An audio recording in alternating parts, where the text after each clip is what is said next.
On November 19, 1989, in Lincolnton, North Carolina, a little girl named Candace Tiara Elmore came into the world. But her story begins not with joy, but with struggle. Born to a teenage mother, Angela Elmore, and an abusive father, Todd, Candace's early years were marked by chaos.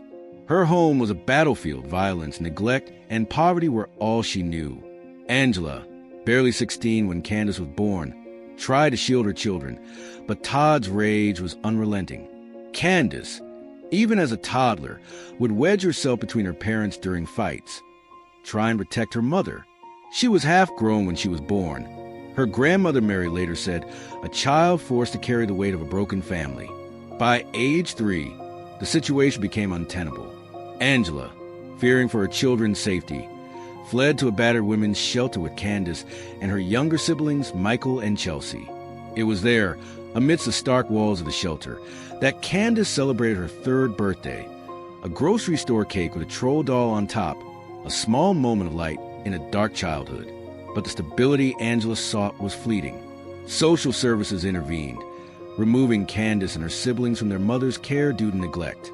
The children were separated, scattered across foster homes, their bond as a family severed. At 5, Candace's parents lost their parental rights entirely. For 2 years, she drifted through the foster system, a little girl with wavy brown hair and a tender heart, yearning for a place to belong. In 1996, at age 7, hope seemed to arrive.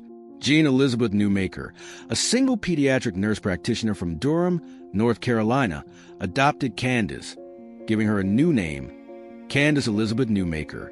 Jeane's large brick home promised safety, pink bicycles, swimming lessons, and trips to see dolphins in Florida. To outsiders, they were a perfect pair. Jeane, a devoted mother, Candace, a pixie-like girl with dark eyes. But beneath the surface, cracks were forming. Jeane soon began to see Candace's behavior as a problem, a sign of something deeper, something she believed needed fixing. What Jeane didn't know, or perhaps couldn't accept, was that Candace's early trauma had left scars no bicycle or vacation could heal. And in her desperate search for a solution, Jeane would set Candace on a path that would lead to tragedy. Jeane Newmaker was a woman who wanted to be a mother more than anything. A pediatric nurse practitioner, she had dedicated her life to caring for children, but at 42, she had never married or had a child of her own. Adopting Candace in 1996 was her chance to build a family she'd always dreamed of. At first, their life together seemed idyllic. Neighbors in Durham saw them as inseparable. Jeane and Candace hiking the Appalachians, whitewater rafting, or adopting a stray dog Candace found on a mountain trip. You didn't know just Jeane or Candace, a neighbor later recalled. You knew them as a pair. But within months of the adoption, Jeane began to notice behaviors in Candace that worried her. Candace could be rebellious, her temper flaring in ways Jeane found alarming. She claimed Candace had tried to set the house on fire and had killed goldfish, incidents no one else could corroborate. Jeane took Candace to a psychiatrist who prescribed medications, but Jeane felt the treatments weren't working. She believed Candace's behavior was worsening, describing her as unmanageable, even violent. To Jeane, this wasn't just a child struggling with trauma. It was a deeper issue, one she became convinced was reactive attachment disorder, a condition where a child struggles to form loving bonds, often due to early neglect. Desperate for answers, Jeane sought out specialists. For 2 years, Candace saw psychologists and endured various therapies, but Jeane grew increasingly frustrated. She told one therapist she feared she couldn't hold on to her daughter much longer. By Candace's 10th birthday in 1999, Jeane was at her breaking point. A licensed psychologist in North Carolina, William Goebel, recommended a radical solution, a 2-week intensive attachment therapy session in Evergreen, Colorado, with an unlicensed therapist named Connell Watkins. The cost was steep, $7,000, but Jeane was willing to pay anything to fix her daughter. In April 2000, Jeane and Candace traveled to Evergreen, a small mountain town known for its unconventional approaches. Watkins' 2-story home doubled as her clinic, a place cluttered with toys and a sense of disarray. Jeane believed she was giving Candace a chance at healing, a chance to finally attach to her as a mother. But what she didn't know was that the therapy Watkins practiced wasn't just unorthodox, it was dangerous. And Candace, a little girl who had already endured so much, was about to face a nightmare she couldn't escape. On April 18, 2000 at 9:04 a.m., Candace Newmaker's day at Connell Watkins' home began innocently enough with art therapy. Julie Ponder, Watkins' assistant and another unlicensed therapist, asked Candace to draw pictures, discussing them as a video camera recorded every moment. Candace, pale and wary, spoke of her fears, being dropped from a window by her birth mother, moving from foster home to foster home. "I want to be safe," she whispered. But safety was the last thing she'd find that day. At 9:35 a.m., Ponder shifted gears, preparing Candace for a rebirthing session, a fringe therapy meant to simulate the birth process, supposedly to help children like Candace bond with their parents. The idea was simple but brutal. Candace would be wrapped in a flannel sheet, mimicking a womb, and told to fight her way out while adults resisted her, simulating labor contractions. The goal? To force Candace to be reborn to Jeane, her adoptive mother. Participating in the session were Watkins, Ponder, Jeane, and two therapeutic foster parents, Brita St. Clair and Jack McDaniel. Together, the four adults weighed a combined 673 pounds. Candace, at 10 years old, weighed just 70 pounds. Candace was wrapped tightly in a flannel sheet, the ends twisted above her head, and covered with pillows. The adults began pushing down on her small body with their hands, feet, and pillows, resisting her every movement. "Imagine you're a tiny baby in your mother's womb," Ponder said, her voice cold. But Candace wasn't imagining. She was fighting for her life. Within minutes, she began to panic. "I can't do it. I can't breathe," she cried, her voice muffled by the sheet. Ponder's response was chilling. "If you stay in there, you'll die, and your mother will die too." For 70 agonizing minutes, Candace begged for air, screaming, "I'm dying," 11 times. The adults ignored her pleas, taunting her instead. "She'll fight if she needs air," Ponder said, placing a pillow over Candace's head. 40 minutes in, Jeane asked, "Baby, do you want to be born?" Candace's faint reply was her last word. "No," Ponder sneered. "Quitter, quitter, quitter. She's a quitter." Jeane, feeling rejected, was asked to leave the room, followed by St. Clair and McDaniel. Only Watkins and Ponder remained, unwrapping Candace after 5 more minutes. They found her motionless, blue at the fingertips, not breathing. Watkins declared, "Oh, she's sleeping in her vomit," as Jeane rushed in horrified and began CPR. But it was too late. Candace Newmaker was rushed by a helicopter to a Denver hospital, where paramedics had briefly restored her pulse. But the damage was irreversible. On April 19, 2000, one day after the fatal session, Candace was declared brain dead from asphyxiation. Her death sent shockwaves across the United States and beyond, exposing the dangers of a fringe therapy called rebirthing.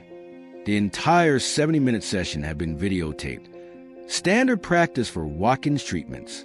That tape, along with 10 hours of other sessions, became the cornerstone of a trial that would horrify the nation. Connell Watkins and Julie Ponder were charged with reckless child abuse resulting in death, facing up to 48 years in prison. The trial, held in Golden, Colorado, in 2001, was an emotional ordeal. Jurors wept as they watched the video, hearing Candace's desperate cries for air while the adults taunted her. "I can't breathe," she screamed, her voice fading into whimpers. Emergency medic Larry Farrer testified that when he arrived, Candace was cold blue, clammy, with dead eyes and no heartbeat. The cause of death was clear. She had been suffocated under the weight of 4 adults, unable to escape the flannel sheet. Watkins and Ponder were convicted, each sentenced to 16 years in prison. Watkins, paroled in 2008 after serving 7 years, was placed under intense supervision, barred from counseling or contact with children. Brita St. Clair and Jack McDaniel, the therapeutic foster parents, pleaded guilty to criminally negligent child abuse, receiving 10 years, probation, and 1,000 hours of community service. Jeane Newmaker, Candace's adoptive mother, pleaded guilty to neglect and abuse charges, receiving a 4-year suspended sentence, later expunged from her record. But for many, The punishments felt inadequate for the loss of a child's life. Candace's birth mother, Angela Elmore, wasn't even told of her daughter's death until months later. They smothered her. Angela sobbed in an interview. How did she die from a blanket? It's stupid. The tragedy exposed a broader failure, the lack of regulation in alternative therapies. Candace's death led to Candace's law in Colorado and North Carolina, banning rebirthing therapy, with similar laws proposed elsewhere. But the scars of that day in Evergreen would linger far beyond the courtroom. Candace Newmaker's death wasn't just a tragedy. It was a warning. Attachment therapy, particularly the rebirthing variant, claimed to heal children with reactive attachment disorder by forcing them to relive the birth process. But the practice was rooted in pseudoscience, not evidence. Developed in the 1970s by Leonard Orr, rebirthing was meant to be a breathing technique, not a physical restraint method. What Watkins and Ponder did to Candace was a dangerous distortion, one that ignored her cries and pushed her beyond her limits. Experts later testified that reactive attachment disorder, while real, is often misdiagnosed, especially in adopted children like Candace, whose behaviors are more likely a response to early trauma. The trial revealed a deeper issue: desperation. Jeane Newmaker, like many parents of troubled children, turned to Watkins out of anguish. She wanted to save her daughter, to forge the bond she felt was missing. But in her desperation, she placed Candace in the hands of unlicensed therapists peddling unproven methods. The lack of regulation in alternative therapies allowed practitioners like Watkins to operate unchecked, putting vulnerable lives at risk. Candace's death was the first attributed to psychotherapy in Colorado, but raised a chilling question: how many other children had suffered in silence? This case forces us to confront the dangers of unchecked therapies and the lengths to which desperation can drive us. It's a reminder that the pursuit of healing, however well-intentioned, can become deadly without oversight. So we ask you, our viewers, should alternative therapies like rebirthing be banned entirely, or can they be regulated to prevent future tragedies? Share your thoughts in the comments below and let's discuss. Candace Newmaker's story is a heartbreaking reminder of what can happen when desperation meets unchecked practices. A little girl who had already endured so much, abuse, neglect, and the instability of foster care, lost her life in a therapy meant to heal her. Candace was just 10 years old, a child who loved dolphins, stray dogs, and protecting those she cared about. Her death left a void not just for her family, but for a society forced to reckon with its failures. But Candace's legacy endures. Candace's law in Colorado and North Carolina stands as a testament to her impact, banning the rebirthing therapy that took her life. Her story has sparked global conversations about the regulation of alternative therapies, urging lawmakers to prioritize the safety of the vulnerable. Yet, attachment therapy remains legal in many places, a lingering risk for other innocent victims. Candace's death teaches us that we must be vigilant, ensuring that those seeking help are met with care, not harm. As we reflect on Candace's life, let's honor her by advocating for change. How can we protect the innocent from dangerous practices?